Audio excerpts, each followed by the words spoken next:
radioactive waste. At times, the compact system has been criticized because it has resulted in many states not having access to disposal facilities. However, with the recent establishment of the Waste Control Specialist Facility in Texas, the establishment of the Texas-Vermont Compact, and that compact allowing access to the WCS facility from out-of-compact facilities, this situation has been largely resolved in that all states now have access to a waste disposal facility. Additionally, the WCS facility has added much-needed capacity to the overall low-level waste disposal inventory. The OAS board believes that the compact system should be maintained so that states can control the import and export of low-level radioactive waste within their jurisdiction. Agreement states play a vital role in the regulation of low-level radioactive waste disposal in the United States. All 4 active low-level waste sites operate in the agreement states of Texas, Utah, South Carolina, and Washington. It is these states, not the NRC, who have decades of experience in regulating low-level waste disposal. These states brought this experience to the recent discussions of changes to 10 CFR Part 61, the federal rule regarding low-level radioactive waste disposal. The purpose of this rule change was to consider the impacts resulting from the disposal of unique waste streams, such as significant quantities of depleted uranium from the operation of a commercial uranium enrichment facility. The OAS board has 2 primary objections to the current proposed amendments to Part 61. First, the board objects to redoing a site's performance assessment unless that site opts to take significant quantities of long-lived alpha emitters such as depleted uranium. Sites that are not going to be accepting these unique waste streams do not need to conform to a performance assessment process that is designed specifically for those unique waste streams.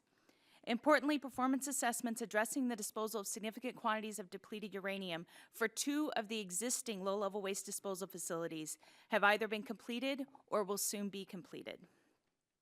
Second, the board proposes compatibility C designation instead of compatibility B designation, as currently proposed by the NRC for the new requirements of Part 61. Many states that regulate low-level radioactive waste sites currently have state standards that are more stringent than the requirements in the proposed rule. These states should not be forced to weaken their standards to conform to the new NRC rules. Compatibility C designation would allow these states to implement standards that are acceptable to the state and the communities that host these disposal facilities, as long as those standards are at least as stringent as the NRC standards. Thank you very much. Thank you very much. Next, I'd like to turn to Ms. Leah Ng, Executive Director of Texas Low-Level Radioactive Waste Disposal Compact Commission. You're recognized for 5 minutes. Thank you very much, and thank you for the opportunity to provide testimony, Chairman Shimkus and Ranking Member Tonko. I'll be providing testimony today on low-level radioactive waste compacts, in particular my compact, Texas and Vermont. As y'all are well aware, low-level compacts are agreements between 2 or more states in which one of the states becomes the host state by providing a disposal facility. The remaining states in that compact are guaranteed access to low-level radioactive waste to that disposal facility. Currently, we have 10 compacts that have been established in this country, 3 of which have disposal facilities. We have the Richland facility in the Northwest Compact that includes the states around Washington as well as Hawaii and Alaska. And that facility can take Class A, B, and C waste. We also have the Clive facility in Utah, which is open to all states, but it can take only Class A. We also have the Barnwell facility in South Carolina that can take waste from South Carolina, New Jersey, and Connecticut. And then we have my compact, the Texas and Vermont Compact, which includes only the state of Texas and Vermont, which guarantees access to all low-level waste generated in Texas and in Vermont. One of the things unique about my compact is that, and there is the map that has all of the compacts, and you can see where we have a facility in the corner of Texas, and there are stars where there are facilities that can take low-level radioactive waste in our compact. One of the things that is unique about my compact is that the state of Texas has passed a statute which allows our compact to accept imports from all the other states, the District of Columbia, and territories, up to a limit of 275,000 curies per year. The very important role of my compact, which is composed of 8 voting members and 1 alternate. 6 of those members are put in place by the governor of Texas. 2 and the alternate are put in place by the governor of Vermont. One of my Texas commissioners, by my compact law, is required to be a representative of the local community. What that commission does is we take a look at all generators or brokers who may choose to import to our facility and make sure that the applications to import meet all of the criteria for import into our compact. We also work with the state of Texas to ensure that the waste coming is acceptable to the owner of the site, the state of Texas. We meet about approximately every 6 weeks to approve all of these that we deem are approvable. To date, we have approved almost 100 import applications that represent imports from 40 states and from Puerto Rico, as well as from the District of Columbia. Overall, we regard that what we have been doing has been very successful. It has been a learning process for us. We are the first compact that takes imports this way, and learning how generators and brokers work and how our fellow compacts work so that we can work collegiately with our compacts has been a very good process, but we've been learning and tweaking our process as we learn more. I would say there are 3 very important points that we have learned through this process. One, because of our facility in the Andrews area, we now have access in concert with our other facilities. We have access to all 50 states, the District of Columbia, and territories in this country for low-level radioactive waste as a result of the compact system as put forth by the Low-Level Waste Policy Act. Although it may not have been implemented exactly as intended, we do now have waste capacity for everywhere in the United States.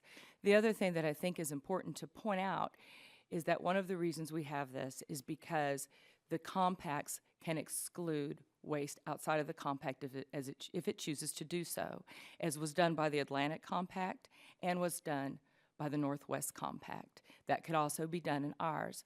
But currently, given how imports assist the country and assist the viability of our facility, and the state of Texas and locals also get fees from that, there is no direction that's been put forward to limit that at this time. The third and final point I'll make is that my commissioners unanimously believe it is important to have a disposal pathway and to do everything in our process and working with generators and brokers to make that pathway available so that as opposed to being stored, it is disposed of up to 275,000 curies per year at the facility. And that concludes my remarks. Thank you very much for allowing me to provide testimony today. You're welcome. We're happy to have you here. Next, I'd like to turn to Mr. Chuck Smith, council member of Aiken County. I visited Aiken County just last spring. South Carolina, chairman of the Energy Community Alliance. So welcome. You're recognized for 5 minutes. Thank you, Chairman Shimkus, Ranking Member Tonko, and members of the subcommittee. Thank you for inviting me to testify today. Again, I'm Chuck Smith, council member from Aiken County, South Carolina. I'm a board member of the Savannah River Site Community Reuse Organization and chairman of Energy Communities Alliance, the association of local communities that are adjacent to, impacted by, or supporting DOE activities. Our communities have long played a key role in supporting the country's national security efforts, hosting these facilities with the understanding that the waste would ultimately be disposed of in a safe and timely manner. ECA understands that nuclear waste disposition presents many challenges, often more political than technical. And as you are well aware, the development of a geologic repository has not proceeded as planned, and WIP is currently not receiving waste. Therefore, there are waste streams in our communities that still have no clear disposal path, and we remain de facto nuclear waste storage sites. Today, I would like to make 3 recommendations. First, ECA urges Congress to consider feasible alternatives to move waste out of our communities safely, beginning with classifying waste based on its composition, not just by where it originated. This would allow the country to move forward properly, safely, and scientifically to dispose of radioactive waste and save taxpayers millions of dollars, and we think it just makes sense. ECA believes that changing the way the United States classifies waste can provide additional, safe, publicly acceptable disposal alternatives, leading to lower federal and taxpayers' costs for storage and less risk to human health and the environment. Our radioactive waste classification system currently relies primarily on point of origin rather than composition, the specific hazards posed by its disposal. This approach has many deficiencies. It can be misleading. Some waste classified as low-level waste can be more long-lived and pose a higher risk than others labeled high-level or transuranic. It can be inconsistent. Low-level waste is defined by exclusion, whereas high-level waste is defined by its source. It can also be vague, as is the case with the existing definition for high-level waste, which states that waste must contain fission products in sufficient concentrations.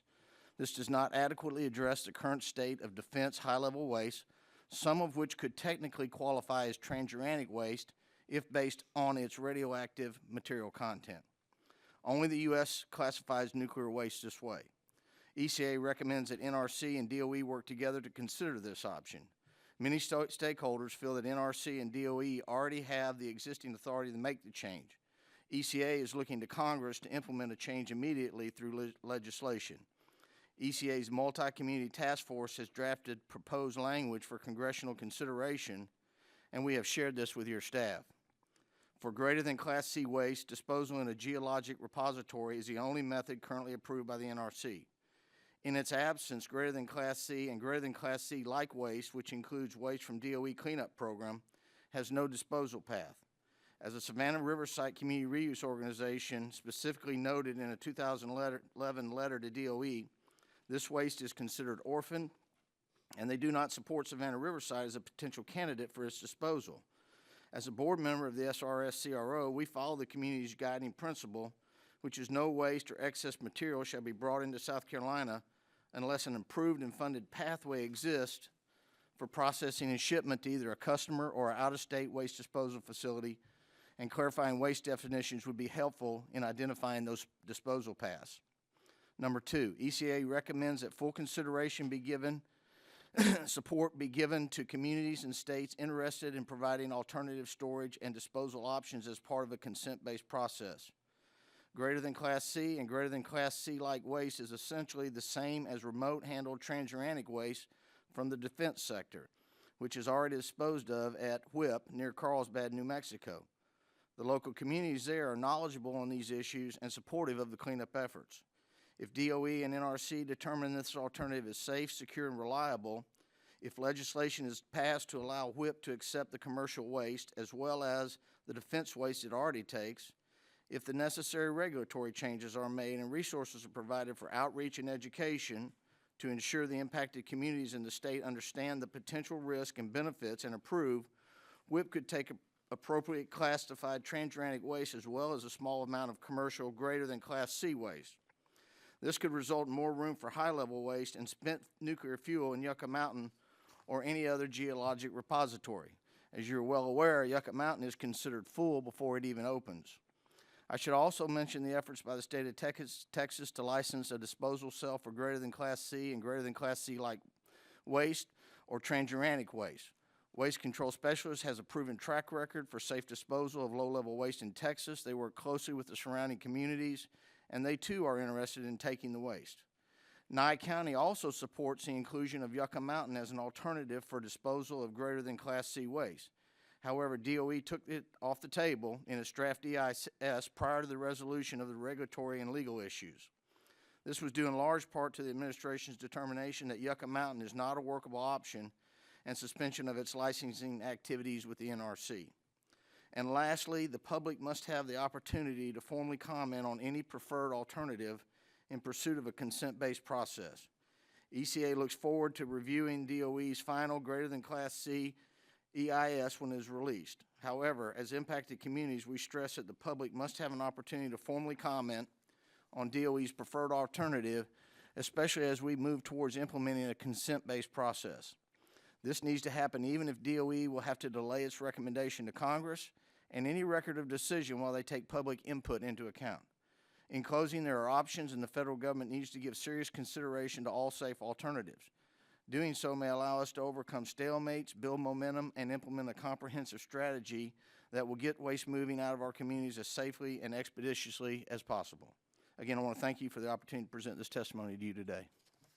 Thank you, Mr. Smith, and I'll recognize myself 5 minutes for opening for the round of questioning, and just say to to start is that the whole idea of having these hearings is to get that input as we try to move on legislation. So we appreciate that.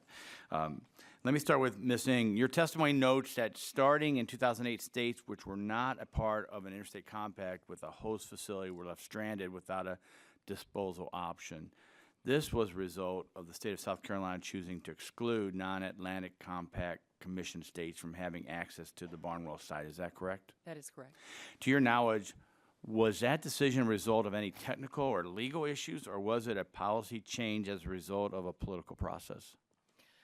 I know that part of the reason was a policy change as a result of a political process. To the extent there were technical issues as well, I would not be aware of those. Due to the nature of low-level waste compacts, will host state governments always have the ability to modify acceptance criteria depending on political and policy preferences? I believe it would depend on how that compact is set up and to what extent the state legislature would impact that compact. I know in the state of Texas, that would be allowed to happen for its host facility in the Texas-Vermont compact. And again, Mr. Smith, you've already mentioned the definition of waste and dealt with the Trans-Urine Act. That was going to be one of my questions, but you covered that. So your testimony also notes that the Department of Energy successfully engaged with the state of Nevada to dispose of DOE-owned mixed waste at the Nevada National Security Site. In your view, what were the key steps that enabled DOE and Nevada to come together in an understanding for how to dispose of nuclear material? Well, I can't speak to Nevada's thought process on that, but I believe it's probably coordination with the state and the community in trying to move things forward. Okay, is there a common thread through the local communities represented by the Energy Communities Association? Well, there is, and I think the common thread is we want to help solve these problems and make a positive impact. And we think we've got some solutions, but you've got to bring those to the community and the leadership in those communities to be able to get our ideas and impacts that we could have on helping you move these processes forward. And some of them might be evaluation of legislation that's proposed and being engaged in helping us craft that. Absolutely. We certainly want input into that. Very good. Thank you. Ms. Opila, many of the types of radioactive material are discussed or disused radioactive sources. Disused sources are sealed sources of radioactive material that is not currently being utilized and will never be utilized again for the intended purposes. According to the Disused Sources Working Group, there are approximately 2 million sealed sources and tens of thousands of disused sources in the United States. How are agreement states currently managing disused sources? Thank you, Chairman. Disused sources are just like any other radioactive source that is licensed at a facility under an agreement state's authority. And therefore, those licenses require those facilities to safely and securely manage those sources, just as they would any other sources.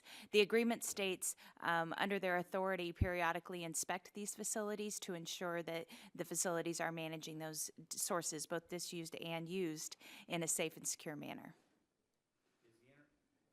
Is the NRC working with agreement states to track and dispose of disused sources? Yes.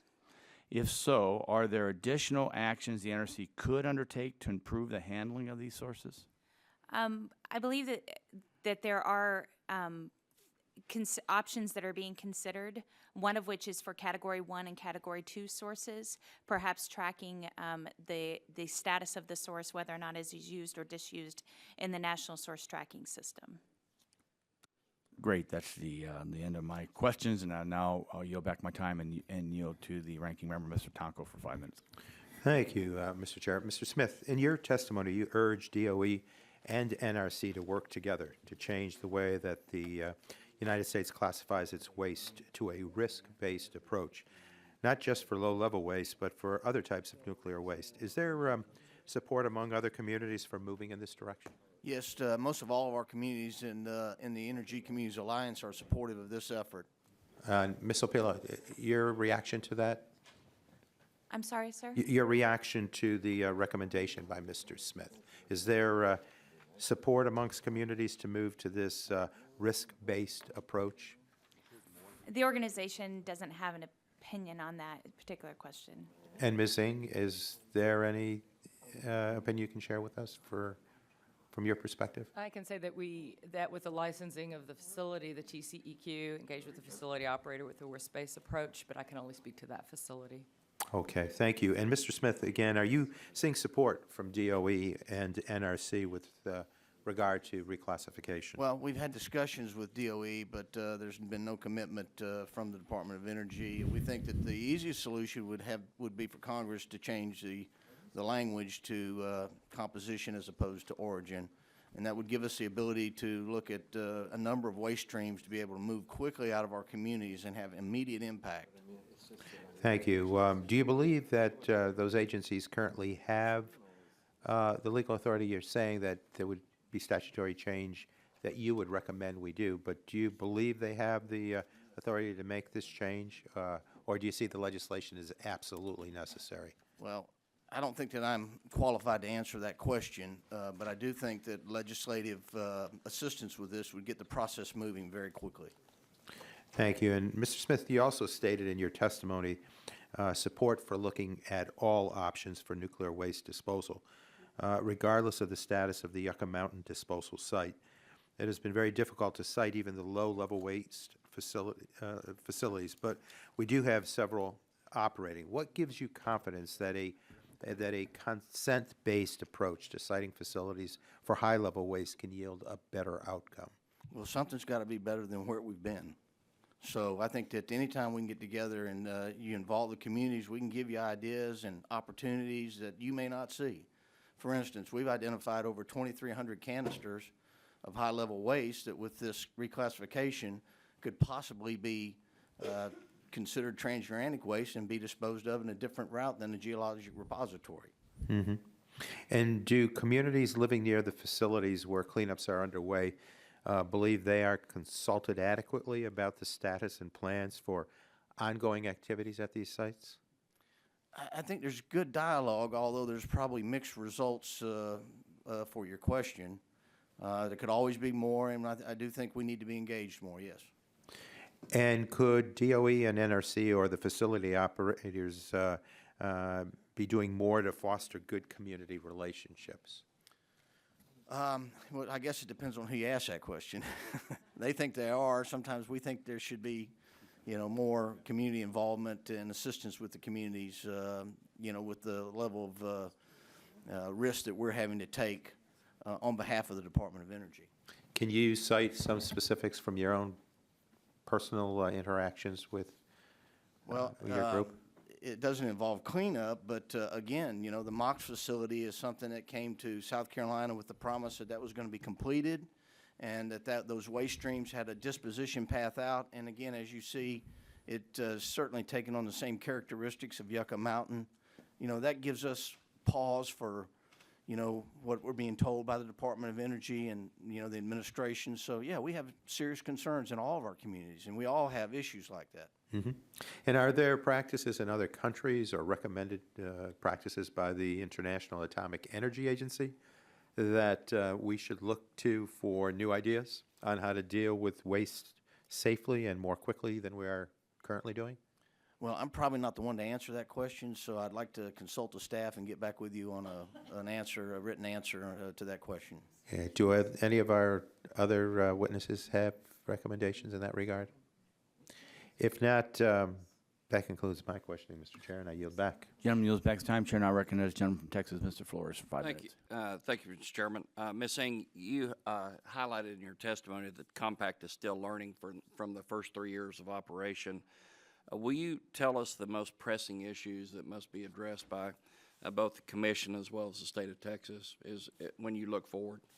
Yes, what we feel is the most pressing issue is ensuring the state of Texas has made it clear to our compact that they will allow 275,000 curies per year into the facility. It is important for us to understand how our generators and brokers work who would use the facility and how we can engage in a process with them that will allow as much as up to 275,000 curies into that facility as possible. There are a number of challenges to generators, such as predicting curie values, finding transportation for low-level radioactive waste to the facility, et cetera. We do not want our process to be in any way more cumbersome to that. So ensuring that we understand the needs of the folks who would use the facility and being able to adapt our process to that is the most pressing issue that we have. Okay. And the second question for you is this. The WCS site in Andrews County opened in 2012, and it's the only facility that's opened as a result of the Low-Level Waste Policy Act. The facility's had some challenges along the way, and I was wondering if you could tell us about some of those challenges that the facilities encountered, and also how long did it take for the facility to be licensed by the TCEQ? I don't know exactly how long it took the facility to be licensed, and I'm sorry I don't have that answer. I could get it. A lot of people know it. It took several years. I do know that. I don't know exactly. With regard, I don't want to go too far, and the facility could give you a better answer of some of their specific challenges to getting the facility up and going. I think I can speak from my discussions with them that some of the difficulties have been similar to ours. We are the first compact, and they are the first facility to take imports, and ensuring knowing all the different processes that each state, the unaffiliated states, and the compacts have. For instance, some compacts, the Southwestern Compact, the Central Compact, and the Rocky Mountain Compact, require exportation. We cannot take it until they export it. And every compact has a different way to export. Okay. And so learning the nuances of all the different players is one of the challenges I know we've worked with the facility operator WCS on. Okay. If you don't mind, if you could ask the facility to give us the timeline for the licensing, that would be helpful. I would be very happy to Okay. provide And you you can that. provide that supplementally. Would, Go ahead. are you going to yield back? I'll yield to you. Yeah, thank you. I just wanted to follow. Mr. Smith, in part of these discussions, I've always tried to figure out what the word local communities mean. What's your definition of local communities? Well, I serve on our council. I serve on the CRO. I'm a member With of respect to ECA. your association and That's right. The leadership of the community that helps focus the ideas and opportunities that are going to. Savannah River's in the county In the of county. Aiken, South Carolina, so Correct. that's kind of a good definition. Is the county next to Aiken County part of the association? Well, we have a 5 regional area that consists of 5 different counties that have access or have input into what takes place on the site. So we live right on the Savannah River, and you cross the Savannah You're River in into Georgia, right? They have a third of the workforce over in Georgia, and clearly they're impacted as well. So what about the county that's to the east of Aiken County? Okay, so that 5-county area all has input into this process. Are they all bordering They're Savannah? all bordering Savannah River side except for the Georgia side of the compact Because of the river. because of the river. So they all border the. That's correct. That's correct. So a county that's one county removed probably isn't a local community. No, it's not a local community. The only point I raise is because, especially kind of pertains to even Mr. Tonko's comment on the European model. There's a definition of, I would argue that especially in Nevada, the local community, especially when you're talking about Yucca Mountain, the local community is the federal government. Okay. BLM land, DOE land, all that. And then some of my friends who are 90 miles away, an hour and a half away, aren't really part of the local community in this debate. So that's kind of why I raised that Well, question. from Aiken County's standpoint, again, we recognize 5 counties as players or participants in the process for Aiken County and Savannah River site, and so that's the input that we want to have on behalf of what takes place here. Very good. Thank you. I want to thank my colleague for giving me his time, and I'll now yield to the ranking member full committee, Mr. Pallone, for 5 minutes. Thank you, Mr. Chairman. I wanted to ask Ms. Singh, I want to better understand from your perspective what is happening with the Texas Compact and the recent request to NRC to consider allowing Texas to license a facility to handle GTCC waste. Are you satisfied with the handling of your request by the NRC? Well, I'll start with that. For clarification, my compact did not make that request. That was made by the Texas Commission on Environmental Quality. Since we deal with low-level radioactive waste and greater than Class C, as we currently understand that definition does not fall within the purview of our compact, we haven't developed and haven't seen a need to develop a position on that. Okay. And I guess there's no one else we could ask about it, huh? Yeah. All right. Thanks a lot. The chair now recognizes the gentleman from Pennsylvania, Mr. Pitts, for 5 minutes. Thank you. Maybe each of you can respond to this question. With all of the scientific work that has been done over the last 20 years to appropriately characterize waste, do you have any recommendations for how Congress can improve the disposal of low-level radioactive waste? We'll start you, Ms. Apila.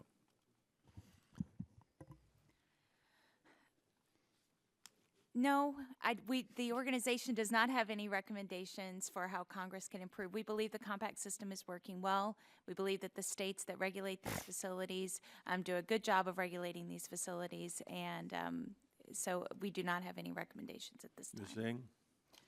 We do not have any recommendations to improve it either. Our facility's been up and operating just since April of 2012. We're still learning. We still have access and can maintain capacity for all the 50 states and D.C. and territories. Mr. Smith? Again, I'm not an expert on this, but if we were to change the language in the Nuclear Waste Policy Act to reflect composition of the waste, we think there are other alternatives for some of the waste that we currently have at Savannah River site. So we do see alternatives for that. Ms. Apila, in 2008, the state of South Carolina restricted access to the Barnwell disposal facility to members of the Atlantic Compact Commission, essentially leaving the majority of the country without a site to dispose of Class B and C waste. And I understand that Colorado is part of the Rocky Mountain Compact, which has an agreement to send low-level waste to Richland, Washington. But will you describe how other states managed Class B and C waste prior to the opening of the site in Andrews County, Texas? Yes, sir. Most of the facilities that generated low-level waste in states that did not have access to a facility during that time period between when the Atlantic Compact closed to out-of-compact waste and when the WCS facility was open to out-of-compact waste, those facilities were required to basically store their waste on site until they could have access to a disposal facility. And your testimony notes that the Organization for Agreement States objects to NRC requiring a site to redo its performance assessment unless the site plans to accept new material. Will you please describe this issue in greater detail? Sure. Essentially, the way we understand the proposed requirements of Part 61, that they would require all facilities, current facilities, to redo their performance assessments. And for facilities that are not going to be taking these unique waste streams, there's no need for that. And the cost that would be incurred by the facility to do this very detailed performance assessment, as well as the cost incurred to the agreement state to evaluate the performance assessment, could be significant. And those costs would not, or redoing these performance assessments would not enhance the safety of disposal of waste at those facilities if they're not going to be taking these unique waste streams. What might be some potential implications if NRC's requirement forces existing sites to adjust their performance standards? Again, our concern is that the costs that would be incurred by the facilities and the states to redo those performance assessments and evaluate them could be significant. And we don't, again, feel that that would be necessary and would not enhance any safety or of disposal of waste at those facilities. All right, Ms. Ng, the federal government still must address how to dispose of depleted uranium as a result of enrichment. Currently, there's a significant amount of depleted uranium located at the Urenco facility just across the Texas-New Mexico border. Has the Texas Compact considered whether and how it would treat an authorization request to dispose of depleted uranium at the Andrews County facility. The compact would defer to the host state, Texas, on that matter. Currently, we will allow 275,000 curies per year as per Texas law into that facility. We do not distinguish if it is if the curies come from depleted uranium or another source material. And all of the authorizations are looked at and reviewed by the Texas Commission on Environmental Quality. To the extent through that review or statute they change that position, we would defer to that as a compact. My time's expired. Gentlemen's time's expired. We want to thank the second panel for testifying, and just remind the first and the second panel, we're glad to see the NRC stayed. We appreciate that. We will note that the DOE did leave, though, so having said that, the hearing record will be open for 10 legislative days for us maybe to receive questions and then get them to you. If you would respond when you can, I would appreciate that, and the hearing stands adjourned.